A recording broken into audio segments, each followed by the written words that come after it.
بسم اللہ الرحمن الرحیم۔ السلام علیکم ناظرین، آج سے میں اپنے ایک نئی سیریز کا نئے لیکچرز کا آغاز کر رہا ہوں جو کہ مشتمل ہے بیس ہے روٹ ورڈ سین جیم دال کے۔ تو آج کا جو لیکچر ہے وہ میرا ہوگا سجدے کے بارے میں، اور پھر آگے جا کے اسی کو میں لنک کروں گا مسجد کے بارے میں۔ تو آئیے ابتدا کرتے ہیں۔ سجدے کا جو مادہ ہے وہ سین جیم دال ہے، اور اس مادے سے بنے الفاظ قرآن میں 92 دفعہ ہیں، 92 ٹائمز آئے ہیں۔ ساجد 23 دفعہ ہے، 23 ٹائمز۔ سجود 6 دفعہ ہے، 6 ٹائمز۔ سجدہ 35 دفعہ 35 ٹائمز آیا ہے۔ مسجد 28 دفعہ 28 ٹائمز آیا ہے۔ اب میں جو اپنی ڈسکشن اسٹارٹ کر رہا ہوں وہ سجدے سے، اور اس کے بعد پھر میں مسجد کی طرف آؤں گا، جیسے میں آپ کو پہلے بتا چکا ہوں۔ تو سجدہ جو ہے، سجدہ کیا چیز ہے؟ اب اگر ہم قرآن میں دیکھتے ہیں، جو قرآن پاک کا میں جو سجدے کے بارے میں بتایا گیا ہے، اور ہمارے ہاں جو مذہبی طبقہ جو سجدہ کرتا ہے فزیکل طور پر جو کرتا ہے، اس میں بہت بڑا فرق ہے۔ مروجہ سجدہ جو ہے وہ غیر قرآنی اور غیر اسلامی ہے، اس کا اسلام سے کوئی تعلق نہیں۔ اب دلیل کے طور پر میں آپ کو قرآن پاک کی آیتیں پیش کرتا ہوں۔ تو جو سب سے پہلی دلیل ہے قرآن پاک کی، وہ ہے سورہ رعد، سورت نمبر 13، اور اس کی آیت 15 ہے۔ اس میں اللہ تعالیٰ فرما رہے ہیں وَلِلَّهِ يَسْجُدُ مَن فِي السَّمَاوَاتِ وَالْأَرْضِ، اور اللہ کے لیے ہیں تمام سجدے جو کچھ آسمان میں اور جو کچھ زمین میں ہے، یعنی کہ آسمان اور زمین اور جو کچھ ان کے درمیان ہے، سب کے سب اللہ کو سجدہ کر رہے ہیں۔ طوعاً وَكَرْهًا، خوشی سے یا مجبوری سے یا رضامندی سے کہہ سکتے ہیں، یا زبردستی، لیکن وہ اللہ پاک کو سجدہ کر رہے ہیں۔ اب وہ کیسے سجدہ کر رہے ہیں؟ اب دیکھیں، زمین اور آسمان میں تو بہت ساری چیزیں ہیں، بہت سارے مخلوقات ہیں۔ اس میں سورج ہے، سورج کیسے سجدہ کرتا ہے؟ درخت ہے، درخت کیسے سجدہ کرتا ہے؟ اگر آپ یہ مروجہ سجدہ دیکھیں جو ہمارے نام نہاد مولویوں نے رچایا ہوا ہے، رائج کیا ہوا ہے، اگر آپ اس کو دیکھیں تو اس میں جسم کی پوزیشن اس حالت میں ہوتی ہے، سر جو ماتھا ہے وہ زمین پر ہوتا ہے، اور آپ کی یہ دونوں ہاتھ کی ہتھیلیاں بھی زمین پر ہوتی ہیں، اور گھٹنے بھی زمین سے ٹکرا رہے ہوتے ہیں۔ تو یہ سجدہ کہلاتا ہے ہماری مذہبی فرقوں کا، ہماری مذہبی پیشوائیت کا یا ملاؤں کا۔ اب اگر یہی سجدہ ہے تو جیسے اس آیت میں کہا گیا ہے کہ تمام سماوات جو ہے اس میں جو ہے وہ سجدہ کر رہے ہیں، تو ہمیں تو پہلے، جیسے سورج کی میں آپ کو مثال دیتا ہوں، ہمیں تو پہلے سورج کا سر ڈھونڈنا پڑے گا۔ اگر بالفرض اس کا سر ہمیں کہیں سے مل جاتا ہے بالفرض، تو اب وہ سجدہ کرے گا، تو وہ کیسے کرے گا؟ وہ اگر اس طرح سجدہ کرے گا جیسے یہ لوگ کرتے ہیں، تو زمین کیا پورا کائنات کا نظام درہم برہم ہو جائے گا۔ اس کا مطلب ہے یہ جو سجدہ کر رہے ہیں یہ تباہی ہے، بربادی ہے، یہ دکھاوا ہے، یہ سجدہ نہیں ہے۔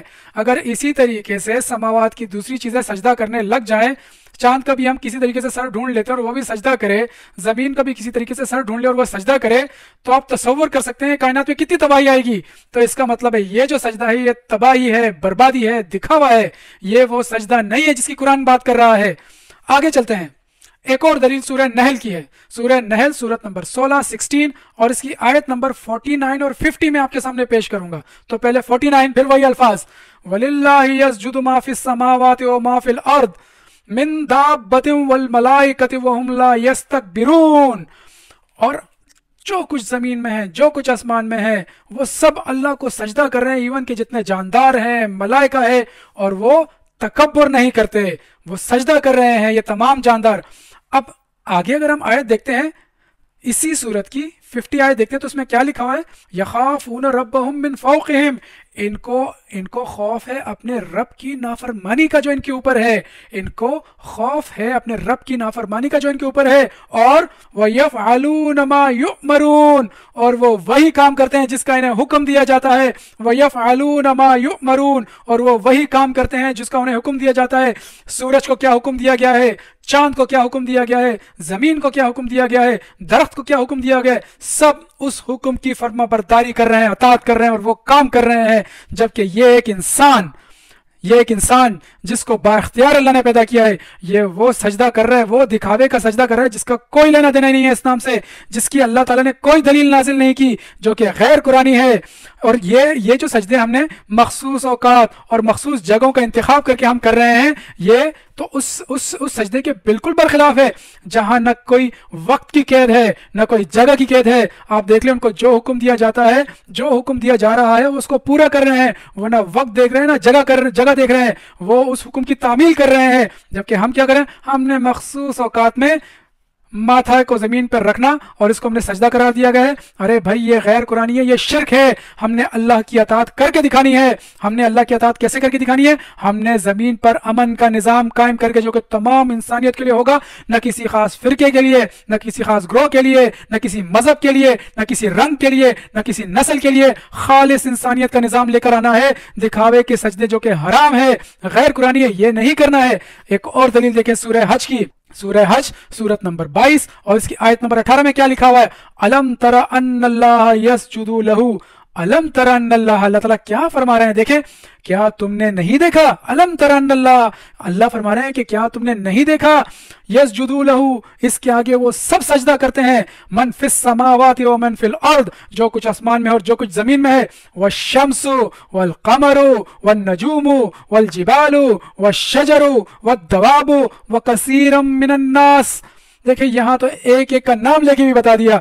वश्शम्स, सूरज किस तरह सजदा कर रहा है। वल कमरु, चांद किस तरह सजदा कर रहा है। वन नजूमु, सितारा किस तरह सजदा कर रहे हैं। वल जिबालु, पहाड़ किस तरह सजदा कर रहे हैं। वश्शजरु, दरख्त किस तरह सजदा कर रहे हैं। वद्दवाबु, ये जितने जानदार हैं ये किस तरह सजदा कर रहे हैं। व कसीरम मिनन नासी, और इंसानों में बहुत सारे इंसान कैसे सजदा कर रहे हैं। हर मजहब में ऐसे लोग होते हैं, ऐसे इंसानों की कसरत होती है जो कि फलाह की बात करते हैं, जो कि इंसानियत की बात करते हैं। आप देख लें, जब भी कोई मुश्किल घड़ी आती है, आप अभी देख लें, जैसे तुर्की में ज़लज़ला आया, तो देखो इंडिया से कितनी ज़्यादा तादाद में वहाँ से इमदाद के लिए गए। आप ज़रा रिसर्च करें, देखें कितनी इमदाद की इन लोगों ने। अपने जो है ना रिसर्चर वहाँ भेजे, अपने कुत्ते तक वहाँ भेजे ढूंढने के लिए कि कोई मलबे तले तो नहीं तबाह हुआ।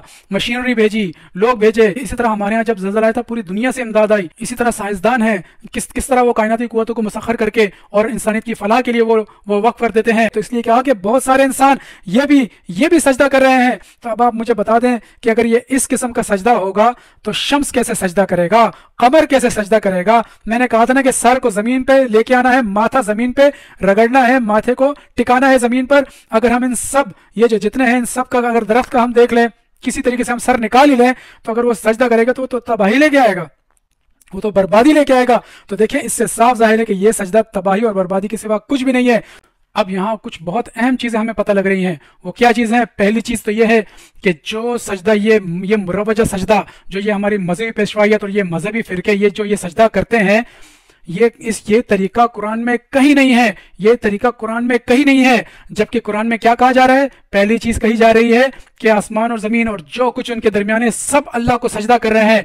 और दूसरी चीज क्या है? अल्लाह ताला फरमा रहा है, अलम तरा, क्या तू नहीं देखता, क्या तू नहीं देखता। यानी कि ये क्यों हमें कहा जा रहा है क्या तू नहीं देखता? वो कह रहे हैं कि सोच और समझ और देख किस तरह सूरज, चांद, सितारे, पहाड़ और ये जो दरख्त है कैसे ये सजदा कर रहे हैं। तू देख इनको, क्या तू नहीं देखता कि ये सजदे कैसे कर रहे हैं? यानी कि हमें तरीका बताया जा रहा है सजदे का। और इसी तरह सूरह नहल में तो अल्लाह ताला ने क्लियरली बता दिया कि वयफ़अलून मा युअमरून, जो उनको हुक्म दिया जाता है वो वही करते हैं जो उनको हुक्म दिया जाता है। इसका मतलब है कि वो सजदा कर रहे हैं। वो सजदा किस तरह कर रहे हैं? कि जो उनको हुक्म दिया जा रहा है वो उसको पूरा कर रहे हैं। यही है सजदा। यही कुरान पाक में अल्लाह ताला फरमा रहे हैं कि सजदा किसे कहते हैं, यानी कि अल्लाह ताला की अताअत, जो अल्लाह ने हमें कुरान में हुक्म दिया है। तो यही ये वो सजदा है जिसको करने का कहा जा रहा है। और इसी के लिए अल्लामा इकबाल ने कहा था, क्या कहा था? ये एक सजदा जिसे तू गिरा समझता है, हजार सजदे से देता है आदमी को निजात। अब यहां से एक और चीज भी प्रूव होती है। वो क्या चीज प्रूव होती है? अब देखिए, सजदा जो मुरवजा परिस्तिश है, जो नमाज है, उसका बहुत अहम रुकन ये समझा जाता है। उसके बगैर नमाज हो ही नहीं सकती। तो आप मुझे बताएं कि जब ये सजदा ही गैर कुरानी है, ये सजदा वो सजदा ही नहीं है जिसकी अल्लाह बात कर रहा है, तो इसका मतलब ये तो परिस्तिश भी गैर कुरानी हो गई। ये नमाज वो सलात है ही नहीं जिसका कुरान ने कहा है। तो ये एक और सबूत है कि ये सिर्फ परिस्तिश है। सजदा तो ये सजदा कुरान के मुताबिक है ही नहीं है। ये कुरान इनके लिए एक चैलेंज है, इन मुल्लाओं के लिए, इन परिस्तिश के लिए, इन मजहब परस्त के लिए। अब देखिए, ये किस किस्म का दिखावे का सजदा कर रहे हैं, ये शिर्क कर रहे हैं। और जब इनसे सवाल किया जाता है तो ये फौरन बुखारियन कंपनी को सामने लेके आ जाते हैं। बुखारियन कंपनी को, कुरान से कुछ नहीं लेके आते। बुखारियन कंपनी को बोलते हैं ये हदीसी किताबें। हालांकि मैंने अपने लेक्चर में ये भी प्रूव कर दिया कि कुरान ही हदीसी किताब है, कुरान की बातें ही हदीस है, कुरान की आयतें ही हदीस है। तो अब फिर कुरान की तरफ कैसे जाएंगे ये लोग? कैसे साबित करेंगे? ये प्रूव कर ही नहीं सकते।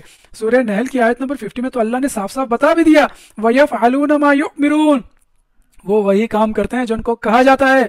वो करने के काम है भाई, ये दिखावे के काम नहीं है कि मुंह मेरा काबे शरीफ की तरफ किया, अल्लाह अकबर, जहां जहाद का वक्त आया वही ठक करके ماتھا زمین پہ چلا گیا. اور بھائی یہ سجدہ نہیں ہے, اللہ کی اطاعت, اللہ نے جو ہمیں احکامات قرآن میں دیے ہوئے ہیں اس احکام کو بجا لانا, پریکٹیکلی کرنا, یہ ہے سجدہ. تو ایک چیز اس سے صاف بات ہو گئی کہ اللہ کے قانون جو قرآن پاک میں ہے اس کی اطاعت ہی سجدہ ہے. اللہ ہم سب کو ایسا سجدہ کرنے کی توفیق عطا فرمائے اور ہمیں مشرکین کے اس سجدے سے اللہ محفوظ فرمائے. آمین.